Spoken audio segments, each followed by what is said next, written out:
नमस्कार, मैं त्रिलोक स्वागत करता हूं आपका एसके बुक्स के यूट्यूब चैनल पे। आज हम बात करने वाले Indian air force X group, navy SSR, navy artificial संबंधित सभी भर्तियों की जिसके एग्जाम में आपसे मैथ्स पूछी जाती है। अपनी जो श्रृंखला चल रही है, अपन 52 पेपर्स का जो सॉल्यूशन देख रहे हैं, उस श्रृंखला में आज अपन 2020 के आगे का अपन पेपर सोल्व करेंगे। तो आगे का पेपर सोल्व करने से पहले मैं आपका ध्यान जो स्क्रीन पे बुक्स दिखाई हुई उसकी तरफ लेना चाहता हूँ। देखो, ये पहला बुक हमारा Agniveer Indian air force science subject. इसमें आपको फिजिक्स, मैथ्स और इंग्लिश, इन तीनों का आपको बहुत अच्छा कॉम्बिनेशन मिलेगा। तो ये बुक लेके आप तीनों सब्जेक्ट एक में ही, फिजिक्स भी, मैथ्स भी और इंग्लिश भी, आपको तीनों इस बुक में मिलेगी। और ये बुक बहुत अच्छे से प्रिपेयर करी हुई है अकॉर्डिंग टू एग्ज़ाम को, मतलब एग्ज़ाम को ध्यान में रखते हुए ये बुक प्रिपेयर करी हुई है। तो आप ये बुक ले सकते हैं। इसके साथ साथ ही हमारा रिकमेंड बुक है mathematics objective with complete solution, जो आपको navy artificial, navy SSR, air force X group, NDA आदि के एग्जाम के लिए बुक यूजफुल रहने वाली है। इस बुक में संपूर्ण मैथ्स आपको दे रखी है। इसमें क्या है, टॉपिक वाइज टॉपिक मैथ्स के बाद सोल्ड और अनसोल्ड दोनों क्वेश्चन आपको देखने को मिलेंगे विथ ट्रिक, मतलब जो लास्ट टाइम क्वेश्चन आए हुए हैं उनको आप किस टाइप से हल कर सकते हैं, उसकी ट्रिक्स इसमें दी हुई है। और ये हमारा 52 पेपर्स का जो सॉल्यूशन अपन इसी बुक्स का अपन देख रहे हैं। इसमें साइंस सब्जेक्ट है, प्रैक्टिस पेपर है। इससे आप जो आप तैयारी कर रहे हैं उसको आप और ज़्यादा मजबूती प्रदान कर सकते हैं। तो आप इन तीनों बुक्स का कॉम्बिनेशन लेके आप आपकी सफलता को सुनिश्चित कर सकते हैं। ठीक है, तो आज का पेपर अपना रहेगा सोल्ड पेपर 2020, मैथ्स का पेपर 6 है इसमें 2020 वाले में। ठीक है, तो स्टार्ट करते हैं पेपर। क्वेश्चन नंबर 46, इसमें क्या बोल रखा है, cos 1 degree into cos 2 degree into cos 3 degree into dot dot dot dot dot और cos 180 डिग्री। इनका क्या बताना है अपने को, इनकी वैल्यू बतानी कि इनकी वैल्यू क्या आने वाली है। अब देखो ये कहाँ तक जा रहा है, 1 2 3 4 5 6 6, कहीं ना कहीं यहाँ पे cos 90 डिग्री भी आया होगा। भाई 180 तक जाना है तो cos 90 से होके इसको जाना पड़ेगा। तो यहाँ पे उन्होंने क्या करा, cos 90 डिग्री छिपा लिया, आपसे डॉट डॉट डॉट में दे दिया। ठीक है, आपको जो चीज़ दिखानी थी वो उन्होंने दिखाई नहीं, और बाकी जो काम की चीज़ नहीं है वो आपको दिखा दी। तो cos 90 डिग्री की क्या वैल्यू होती है, cos 90 डिग्री होता है 0। तो जो, और सारे क्या है मल्टीप्लाई में है, तो जो 0 से टकराएगा 0 बन जाएगा। उस हिसाब से यहाँ पे 46 का इसका आंसर क्या होना चाहिए, 0। ठीक है, तो ऑप्शन नंबर सी इज अपना क्या होगा करेक्ट आंसर। ठीक है, इस टाइप के क्वेश्चन आपसे एग्जाम में पूछे जा रहे हैं। नेक्स्ट क्वेश्चन आपका, what is the value of integration sec x tan x dx। ये डायरेक्टली इंटीग्रेशन का फॉर्मूला पूछ लिया इन्होंने और कुछ नहीं, क्योंकि कभी कभी एग्जामिनर क्या करता है कि भाई कम से कम फॉर्मूले तो याद हो, उसके बाद में अप्लाई करना क्या है क्या नहीं, जब देखेंगे। तो किसका होता है ये सेक x का क्या होता है, ये इंटीग्रेशन सेक x dx, इसका वैल्यू क्या आएगी आपके पास सेक x। ठीक है, तो यहाँ पे अपन इसका 47 का option number A is correct answer. ठीक है, नेक्स्ट पे चलते हैं अपन। What is the value of cos tan inverse 4। इसकी क्या बतानी है अपने को, वैल्यू बतानी है। अब देखो बाहर cos है और अंदर tan इनवर्स 4 है। अगर अंदर मेरे यहाँ पे cos इनवर्स होगा तो cos से cos इनवर्स क्या होगा, अपने डोमेन में क्या होता है कैंसिल हो जाता है और डायरेक्टली अपनी वैल्यू आ जाती है 4। अगर यहाँ पे cos इनवर्स होता तो अब मैं इसको cos इनवर्स में चेंज कर सकता हूँ क्या, बिल्कुल, क्यों नहीं कर सकता। एक बनाते हैं राइट एंगल ट्राइंगल, ये लो साहब, tan होता है वो क्या होता है,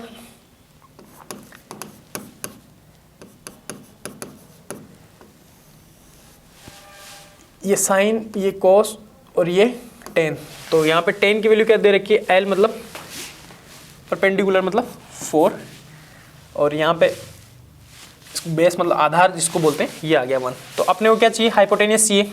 हाइपोटेनियस अपने पास कितनी हो जाएगी, इसका स्क्वायर प्लस इसका स्क्वायर का रूट है ना, तो 16 और 1 मतलब रूट 17, ये आ गया आपके पास हाइपोटेनियस। ठीक है, तो अब अपने को क्या निकालना है, अपने को निकालनी है वैल्यू लेनी है अपने को कोस की। ठीक है, तो यहाँ से क्या हो जाता है, आधार और कर्ण मतलब ये बेस और हाइपोटेनियस। ठीक है, तो बेस अपना क्या है यहाँ पे 1 है, इसको लिख सकता हूँ कोस इनवर्स, ये किस में चेंज हो जाएगा अपने बेस 1 और ये आ गया आपके पास रूट 17। ठीक है, तो इसकी जगह इसकी वैल्यू से मैंने कोस इनवर्स ये यहाँ पे वैल्यू बना ली। ठीक है, तो ये कोस आ गया, ये आ गया कोस इनवर्स 1/√17, ठीक है।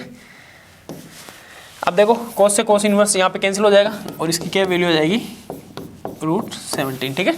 तो अपना ऑप्शन कौन सा बन जाएगा इसमें 48 में, option number C is correct answer, ठीक है। तो इस टाइप से आप इसको जो आपको जो वैल्यू दे रखी है अपने को cos थी, cos की रिक्वायरमेंट थी, यहाँ पे cos हो गया, यहाँ पे साइन होता तो अपन इसको साइन की रिक्वायरमेंट वाले में इस वाले में चेंज कर लेते हैं, ठीक है। इस टाइप से आप जिसकी रिक्वायरमेंट हो उसको आप इसके चेंज करके इसको सोल्व कर सकते हैं।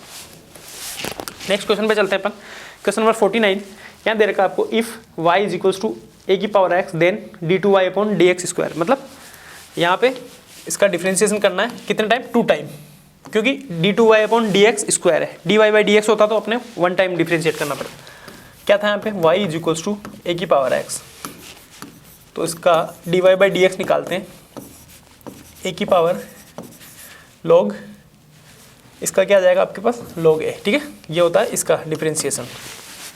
इसका 2 टाइम निकालना था तो d2y अपॉन dx स्क्वायर, ये तो आपका कांस्टेंट है, तो ये क्या हो जाएगा आपके पास a की पावर x का वापस से a की पावर x और log a, तो log a एक पहले एक log a बाद में आएगा, ठीक है, log a का स्क्वायर। इसको आप यहाँ पे इन्होंने क्या करा ln a, ये भी आप लिख सकते हैं दोनों, ठीक है, log को इन्होंने ln, तो इसका कौन सा ऑप्शन बनेगा आपका, option number D is correct answer, ठीक है। इस टाइप से आप इसको सोल्व कर सकते हैं।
नेक्स्ट क्वेश्चन पे चलते हैं। Question number 50, what is the order and degree of differential equation. आपको जो डिफरेंशियल इक्वेशन दे रखी है इसका क्या निकालना है, ऑर्डर निकालना है और डिग्री निकालनी है।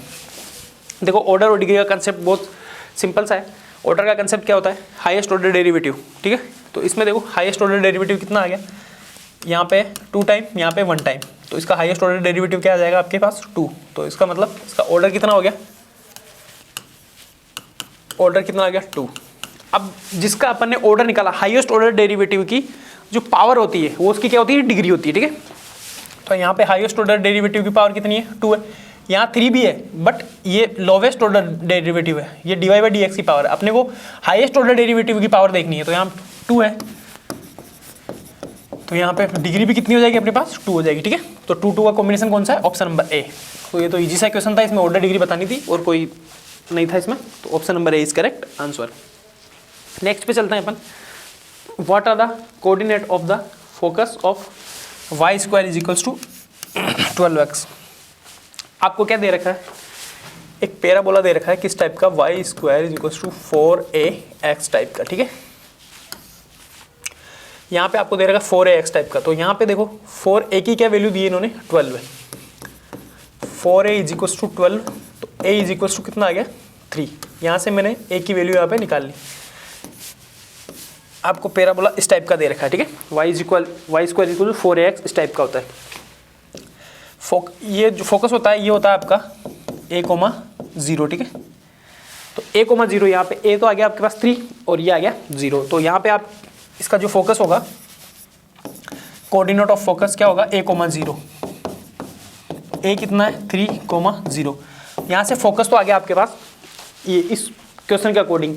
अगर यहाँ से आपके पास फोकस के अलावा यहाँ वर्टेक्स पूछता, जो कि हमारी हिंदी मीडियम वाली बुक है उसमें यहाँ पे वर्टेक्स दे रखा है, जो क्वेश्चन में जो भी आपको दिया हुआ है उसके अनुसार आप निकाल सकते हैं। वर्टेक्स क्या होता है, वर्टेक्स होता है ये यहाँ पे, ठीक है। तो वर्टेक्स क्या करेगा, जो आपकी इक्वेशन है ना, ये जो आपको ये पैराबोला की इक्वेशन दे रखी है, इसको क्या करेगा, सेटिस्फाई करेगा, ठीक है। तो यहाँ पे सेटिस्फाई करने के लिए इसका वर्टेक्स अगर पूछते हैं तो 0 0 इसको सेटिस्फाई कर रहा है और ये यहाँ पे 0 0 से पास हो रहा है, ठीक है। तो ये पैराबोला जहाँ से पास होगा इसको कट करेगा, जो सेटिस्फाई करेगा वो इसका वर्टेक्स होगा। तो यहाँ पे अगर वर्टेक्स पूछता अपन से तो इसका वर्टेक्स का आंसर हो जाता 0 0, जबकि अपन से यहाँ से इस क्वेश्चन में पूछा हुआ फोकस, तो इसके अकॉर्डिंग अपन कौन से ऑप्शन पे जाएंगे, ऑप्शन नंबर डी पे। तो 3,0 क्या हो जाएगा, इसका फोकस हो जाएगा। इस टाइप से आप इस क्वेश्चन को सोल्व कर सकते हैं, ठीक है। नेक्स्ट पे चलते हैं अपन। If mod a plus B equal to a minus B का मोड दे रखा है, then find the angle between a and b। A और बी के बीच में अपने क्या बताना, एंगल फाइंड करना है। तो एंगल फाइंड करने के लिए देखो, इस टाइप के जितने भी क्वेश्चन आएंगे आप उनको कैसे सोल्व करेंगे। इनको सोल्व करने के लिए क्या करो आप, स्क्वायर बोथ साइड, ठीक है। अपन क्या इसको लिख सकता हूँ, ए इसका स्क्वायर, स्क्वेयरिंग बोथ साइड कर दिया मैंने, ठीक है। इसको मैं सोल्व करता हूँ,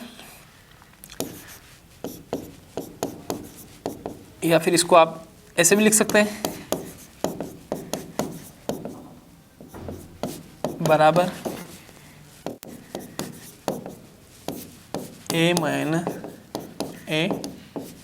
बी, ठीक है। तो इसको देखो स्टेप बाय स्टेप आप सोल्व करेंगे, थोड़ा लॉन्ग भी हो जाएगा। इसको डायरेक्टली सोल्व कर देता हूँ। a को a से मल्टीप्लाई करके ऐसे लिख सकता हूँ, प्लस इसको a को b से करा तो a डॉट बी, ठीक है,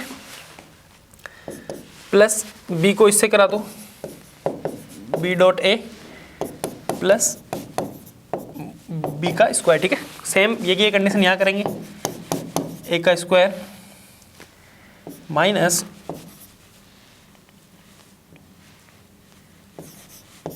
a डॉट b, वापस इसको करूँगा तो minus b dot a,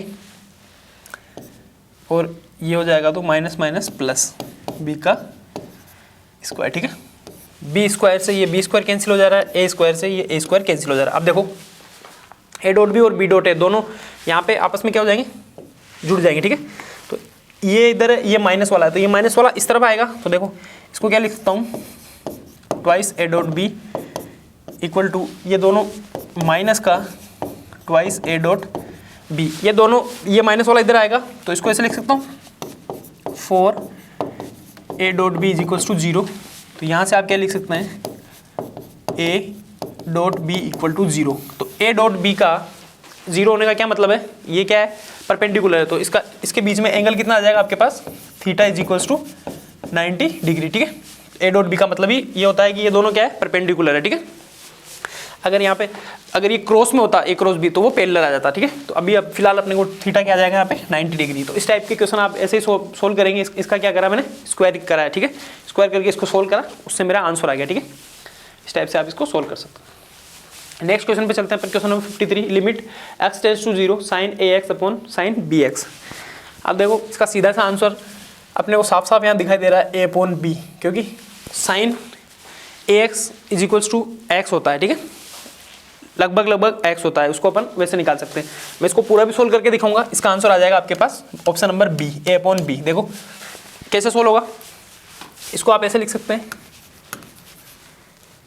limit x tends to 0। देखो 2-3 तरीके से इसको सोल्व कर सकते हैं। x टेंड्स टू 0, या तो आप इसमें डायरेक्टली 0/0 फॉर्म बन रही है तो एल हॉस्पिटल आप इसमें यूज कर सकते हैं, ठीक है। तो एल हॉस्पिटल क्या है, फ्रेंच वर्ड है। इसका वैसे तो प्रोनाउंसिएशन है ना, वो होता है लोपिटल, ठीक है, लोपिटल होता है डायरेक्टली, इसको लोपिटल फ्रेंच वर्ड है, इसका डायरेक्टली प्रोनाउंसिएशन होता है लोपिटल। बाकी अपन जनरली इसको यूज करते हैं एल हॉस्पिटल, अपन इसको जनरली यहाँ पे वे में, क्योंकि फ्रेंच वर्ड है, ठीक है। तो आप ऐसे भी सोल्व कर लो, चाहे इसको ऐसे, देखो इसको ऐसे लिख सकता हूँ, लिमिट x टेंड्स टू 0, तो sine ax upon ax into ax। इसको क्या करा मैंने, साइन bx इंटू bx। इसको क्या करा मैंने, साइन और कोस को। अब यहाँ पे अगर ये दोनों इक्वल आ जाते हैं इसमें, है ना, तो अगर x 0 पे टेंड करता है ना, तो इसकी वैल्यू क्या आ जाएगी, 1 वैल्यू आ जाएगी इसकी, ठीक है। तो ये क्या देगा 1 इंटू ax, नीचे भी 1 इंटू बी एक्स, ठीक है। एक्स से एक्स कैंसिल, यहाँ पे लिमिट चल रहा है x टेंस टू 0, x से x कैंसिल हो जाएगा। अब अपने पास x बचा नहीं है तो इसकी लिमिट आ जाएगी a/b, ठीक है। इस टाइप से आप इसको सोल्व कर सकते हैं। और डायरेक्टली आप लोपिटल भी लगाएंगे तो भी इसका आप डिफ्रेंशिएशन करेंगे, डिफ्रेंशिएशन करके साइन का कोस ax और फिर डायरेक्टली आप 0 पुट करेंगे तो कोस की वैल्यू 1 आ जाएगी और a/b अपना आंसर बन जाएगा, ठीक है। बहुत सारे तरीके होते हैं लिमिट सोल्व करने के, तो इसका आंसर बन गया आपके option number B. Next question पे चलते हैं अपन। If cos theta plus √3 sine theta is equals to 1 then what is the value of theta. देखो थीटा की वैल्यू निकालने के लिए आपके पास दो ऑप्शन। अगर आपको डायरेक्टली देखो यहाँ पे एंगल अपने को जो वैल्यू पता है उस वही एंगल दे रखे हैं, 0 डिग्री, 30 डिग्री, 45 डिग्री और 60 डिग्री, इसके अपने को जनरली याद होते हैं। तो आप एक काम करो, अगर वैल्यू पुट करेंगे डायरेक्टली तब भी इसका क्वेश्चन विद इन मतलब 30 सेकेंड में ये क्वेश्चन हो जाएगा, ठीक है। देखो थीटा की वैल्यू यहाँ पे क्या पुट करी जाए, यहाँ अगर मैं थीटा की वैल्यू 0 पुट करता हूँ और यहाँ भी 0 पुट करता हूँ तो अपने पास वैल्यू क्या आनी चाहिए, 1 बननी चाहिए। देखो मैं इसको बना देता हूँ, cos theta plus √3 sine theta is equals to 1, दोनों इक्वल। थीटा सपोज करो एक बार के लिए मैंने 0 पुट करा तो कोस 0 क्या दे देगा आपके पास 1 प्लस ये √3 और साइन 0 की वैल्यू 0, मतलब 1 इज इक्वल्स टू 1। यहाँ बन रहा है आपके 1 इक्वल टू 1, मतलब ये मेरा आंसर बन सकता है। सेकेंड वाला ऑप्शन अगर मैं 30 डिग्री इस पे कोस थीटा की जगह अगर 30 डिग्री पुट करता हूँ तो यहाँ पे कोस 30 का वैल्यू कितना आता है, √3/2 प्लस √3 पहले ही है और यहाँ पे आ जाएगा साइन थीटा की 1/2, ठीक है। तो देखो ये दोनों ऐड होके 1 बनेंगे क्या, ये दोनों ऐड होके 1 कभी भी नहीं बनेंगे। देखो 1 बन सकते हैं क्या ये दोनों, √3/2, इसको करा मैंने 2 LCM आ जाएगा और यहाँ पे √3 प्लस √3, ये दोनों की वैल्यू कभी भी 1 नहीं बनेगी, तो इसका मतलब ये खत्म हो गया। 45 से अपन निकालते हैं तो आप 45 से भी निकालेंगे तो 1 इज इक्वल्स टू 1 यहाँ पे नहीं बनेगा, और 60 से भी आप देखेंगे तो 1 इज इक्वल्स टू 1 नहीं बनेगा। इस हिसाब से अपना ऑप्शन बनेगा 0 डिग्री, ठीक है। ये भी आपका नहीं बनेगा, ये भी आपका नहीं बनेगा, आप इसको चेक करके देख सकते हैं। ये तरीका तो वो अपना वैल्यू पुट करके देखने का। और अगर आप क्या करें इसको डायरेक्टली, इसको अगर मैं देखो यहाँ पे लिख दूँ, यहाँ पे हाफ से अगर इसको मल्टीप्लाई कर दे रहा हूँ तो फॉर्मूला बन जाएगा साइन a+b टाइप का, ठीक है। तो फिर उससे भी आप इसकी वैल्यू निकाल सकते हैं। तो मेरा तो डायरेक्टली है कि क्योंकि आपको एंगल सबके बारे में पता होता है तो आप डायरेक्टली वैल्यू पुट करके देख लो, अगर जो इसको सेटिस्फाई कर रहा है वो इसका आंसर बन जाएगा, ठीक है। इस टाइप से इसका आंसर हो गया आपके ए। नेक्स्ट पे चलते हैं अपन। इफ x + y 2x 3 = 2 2 6 और 3 आपको मैट्रिक्स दी हुई है, then find the value of x and y। x और y की अपनी निकालनी, वैल्यू निकालनी है। देखो मैट्रिक्स में क्या होता है, जो कोरस्पॉन्ड एलिमेंट है ना वो उसकी वैल्यू होती है, ठीक है। तो यहाँ से देखो क्या हो गया, x + y की वैल्यू कितनी है 2 और x की वैल्यू आ जाएगी 6, ठीक है। देखो x की यहाँ से फर्स्ट प्लेस पता 6, इसकी वैल्यू 2, ठीक है। इससे अपने को x और y की वैल्यू, तो x की वैल्यू तो अपने को सीधा सा पता चल गया, यहाँ पे 6 है। जिसमें अगर x की वैल्यू 6 नहीं बन रही तो वो ऑप्शन खत्म हो गया, दोनों ऑप्शन अपने पास खत्म है, क्योंकि यहाँ पे x की वैल्यू 6 नहीं आ रही, यहाँ दोनों में x की वैल्यू 6 आ रही है, तो दोनों में से एक आंसर बनेगा। इसके लिए अपने को एक और इन्फॉर्मेशन दे रखी है, x की 6 पुट करता हूँ प्लस y = 2, तो y = 2 - 6 = -4, तो y की वैल्यू क्या दे रखी है -4, x मेरा 6, y है -4, 6 और -4 मतलब option number C is correct answer. क्यों, मैट्रिक्स में क्या होता है, जो कोरस्पॉन्ड एलिमेंट है ना वो उसके इक्वल होता है। इस टाइप से आप इसको सोल्व कर सकते हैं। नेक्स्ट क्वेश्चन पे चलते हैं अपन। Question number 56, integration x log x dx। वैसे तो इसका बेसिकली आंसर अपने को याद करना, मतलब याद रहना चाहिए, क्योंकि ये इस टाइप के क्वेश्चन जनरली एग्जाम में पूछे जाते हैं। अब ये किससे सोल्व होगा, ये होगा आईलेट से सोल्व, क्योंकि ILATE आईलेट मेथड से सोल्व होगा, क्योंकि दो अपने को यहाँ पे क्या दे रखे हैं, अलग अलग फंक्शन दे रखे हैं। तो देखो आईलेट का मतलब होता है सबसे पहले, अब ये लॉग आ जाएगा आपके पास फर्स्ट का, और यहाँ पे इसको अपन मानेंगे सेकंड फंक्शन, ठीक है। तो आप आईलेट वाला जानते हैं, इसमें आप कैसे सोल्व करेंगे इसका, फर्स्ट वाला ऐसे कैसे, ठीक है। सेकंड वाले का क्या करते हैं अपन, इंटीग्रेशन, तो सेकंड वाले का इंटीग्रेशन माइनस फर्स्ट वाले का, ये इंटीग्रेशन लगाते हैं, फर्स्ट वाले का क्या करते हैं आप डिफरेंशिएशन log x, और सेकंड वाले का आप वापस से क्या करते हैं, इन दोनों का फिर मल्टीप्लाई हो जाएगा और लास्ट में आ जाएगा dx। इसको इस टाइप से अपन इसको सोल्व करेंगे, ठीक है। तो अब देखो log x ऐसा कैसे बन गया, इसका क्या हो जाएगा x² / 2 माइनस इसका log x है यहाँ पे, ठीक है, और ये मल्टीप्लाई में होता है, तो log x का 1/x इंटू इसका क्या हो जाएगा x²/2, ठीक है। अब इसका पूरे का क्या हो जाएगा dx। देखो मेरे को देखने से यहाँ पे log x और ये इस टाइप का आंसर बनना चाहिए x²/2, log x x²/2, ठीक है। माइनस यहाँ वैल्यू दे रखी है तो यहाँ पे माइनस, तो मेरे को पता चल रहा है कि मेरा डी ऑप्शन बनने वाला है, ठीक है। इस टाइप से आप पूरा सोल्व भी नहीं करें, अगर कम टाइम हो तो आप ऐसे भी देख सकते हैं, बाकी मैं इसको पूरा सोल्व कर दे रहा हूँ। log x x²/2 माइनस, इससे ये कैंसिल हो गया, यहाँ पे हो गया x/2, x/2 का क्या करेंगे आप डिफ्रेंशिएशन, सॉरी इंटीग्रेशन का साइन बाहर है ना, तो यहाँ पे एक और लिख दो x/2 का इंटीग्रेशन, ठीक है। तो क्या हो जाएगा log x x²/2 माइनस इसका क्या हो जाएगा x²/2 मतलब, तो x² 2 पे लिए x²/4 प्लस c। देखो यही ऑप्शन नंबर बन रहा है, तो यहाँ पे अपन option number D is correct answer. इस टाइप से आप इसको सोल्व कर सकते हैं, क्योंकि आइलेट वाले से करेंगे फर्स्ट और सेकंड फंक्शन कैसे मानते हैं, आइलेट से मानते हैं, ठीक है। सबसे पहले अपन जो इन्वर्स फंक्शन होता है, फिर लॉगरिथमिक, फिर अर्थमेटिक, फिर ट्रिग्नोमेट्रिक और फिर ई वाले फंक्शन, ठीक है, एक्सपोनेंशियल। तो इस टाइप से इसको आप सोल्व करके आंसर निकाल सकते हैं। नेक्स्ट क्वेश्चन आपका, find the middle term in expansion of x - 1/2x की पावर 10, ठीक है। इसका क्या निकालना है अपने को, मिडिल टर्म निकालना है। देखो मिडिल टर्म निकालने के लिए मैंने आपको बताया हुआ है पहले, यहाँ पे अपन देखते हैं पावर क्या है, यहाँ पे n = 10 है, मतलब इवन पावर है, तो इवन पावर का मिडिल टर्म हम निकालेंगे।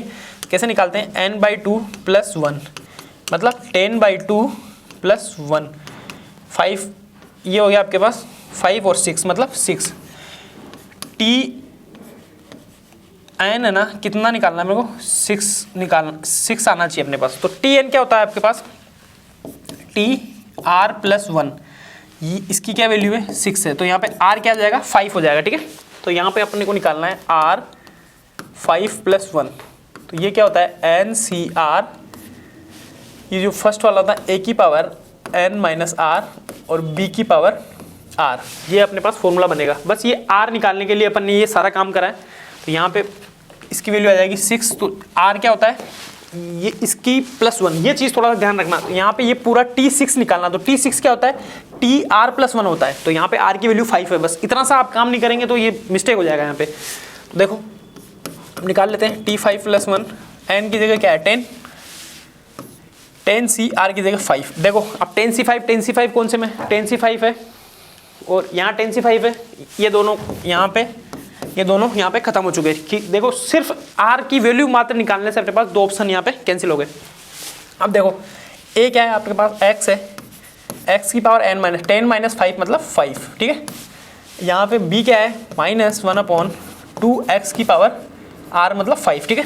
अब देखो x की पावर 5 और x की पावर 5, यहाँ भी x की पावर 5 आएगी, दोनों आपस में कैंसिल हो जाएंगे, माइनस वाला बाहर आ जाएगा। T5 + 1 = -10C5 और ये अपॉन में है 2 की पावर 5, मतलब 2 की पावर 5 कितना होता है 32, ये आ गया आपके पास 32। इसका आंसर बनेगा अपना ये, ठीक है। तो इसका कौन सा आ गया मिडिल टर्म, कौन सा आएगा 10C5 माइनस और ये 32, option number D is correct answer. इस टाइप से आप निकालेंगे। एक बार इस क्वेश्चन को आप वापस देख सकते हैं। इसमें क्या होगा, आपको निकालना है मिडिल टर्म निकालना है, तो n अगर इवन है तो n/2 + 1 से अपन क्या निकालेंगे, Tn वाला निकालेंगे। तो Tn क्या होता है TR + 1, ये चीज़ आप ध्यान रखेंगे। यहाँ पे 6 पूरा का पूरा R 6 नहीं होगा, R अगर 6 करेंगे जल्दीबाजी में आप ये ऑप्शन लगा देंगे, ये आप थोड़ा ध्यान रखेंगे, ठीक है। नेक्स्ट क्वेश्चन पे चलते हैं अपन। The radius of a circle is R, find the rate of change of area of the circle when R = 6। Rate of change आपको क्या दे रखी है, रेट ऑफ चेंज अपने को निकालनी है एरिया की, ठीक है। तो देखो सर्कल का एरिया क्या हो जाता है πr², आपको रेडियस कितनी दे रखी है 6, रेट ऑफ चेंज का मतलब dA/dr, यहाँ क्या हो जाएगा 2πr, इसको डिफ्रेंशिएट करना है r के रिस्पेक्ट में विद रिस्पेक्ट टू r, ठीक है। रेट ऑफ चेंज पूछी हुई है अपन से, 2πr। अब ये किस पे निकालनी है,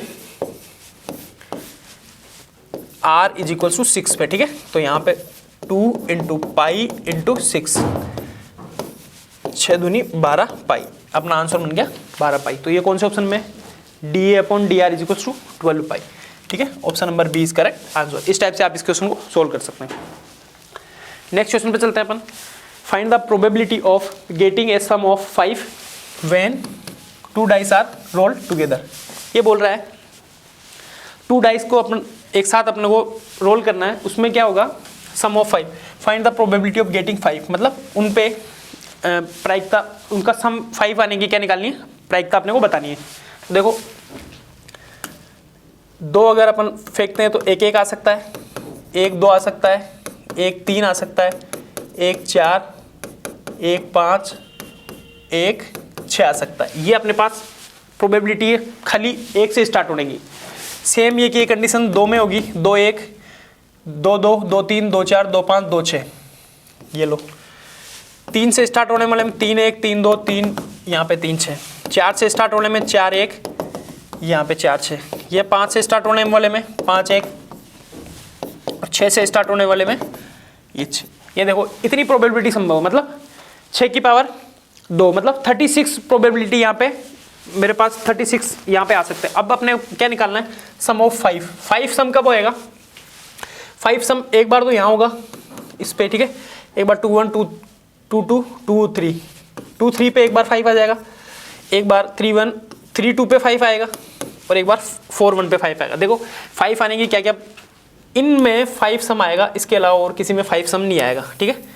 देखो 4 1 अगर उस पर आता है तब भी 5 सम बनेगा, 2 3 पे भी 5 सम बन जाएगा, 3 2 पे भी बनेगा, और 4 1 पे भी 5 सम बनेगा। तो ठीक है, आउटकम्स कितने हैं अपने पास, 1 2 3 एंड 4।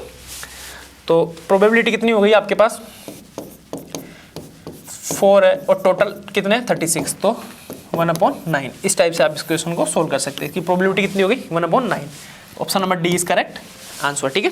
इस टाइप से आप इसको सोल्व करेंगे। ये तो मैंने बताने के लिए, समझाने के लिए करा है, क्योंकि एक बार आप रोल करेंगे तो 1 1 आ सकता है, 1 2 भी आ सकता है, 1 3 भी। तो ये क्या है प्रोबेबिलिटी। तो टोटल आउटकम कितने हो गए 36, 6 की पावर 2, और जो फिजिबल है वो कितने आएंगे 4 आएंगे, जिनका सम 5 है। नेक्स्ट क्वेश्चन है integration coat square x D x. इसका क्या निकालना है अपने को, इंटीग्रेशन निकालना है। Integration coat square x D x, इसको आप ऐसे लिख सकते हैं cosec square x minus 1 D x. इसको मैंने खाली चेंज करा। अब क्या करना है, इसको इंटीग्रेट कर देते हैं। तो कोसेक स्क्वायर एक्स का क्या हो जाएगा आपके पास, माइनस कोट एक्स, और -1 है तो इसका आ गया एक्स प्लस सी। ये अपना आंसर बनेगा। तो ये आप कौन से ऑप्शन में, ये इजी सा क्वेश्चन है, ये कौन से ऑप्शन में बन रहा है आपके, ऑप्शन नंबर डी में। तो 60 में option number D is correct answer, ठीक है। इस टाइप से आप इस क्वेश्चन को सोल्व कर सकते हैं। तो आज की क्लास में अपन ने आगे के जो अपनी श्रृंखला चली है 52 पेपर की, उसमें 2020 के आगे वाला पार्ट अपन ने सोल्व करा है। तो इस चैनल पे हम air force X group, navy SSR, navy artificer, NDA सब संबंधित सभी भर्तियों का स्टडी मटेरियल और जानकारी प्रोवाइड करवाते हैं। तो आप इस चैनल को सब्सक्राइब करें, वीडियो को लाइक करें, और कमेंट बॉक्स में बताइए आपको वीडियो कैसा लगा। मिलते हैं नेक्स्ट वीडियो में, जब तक के लिए जय हिंद, जय भारत।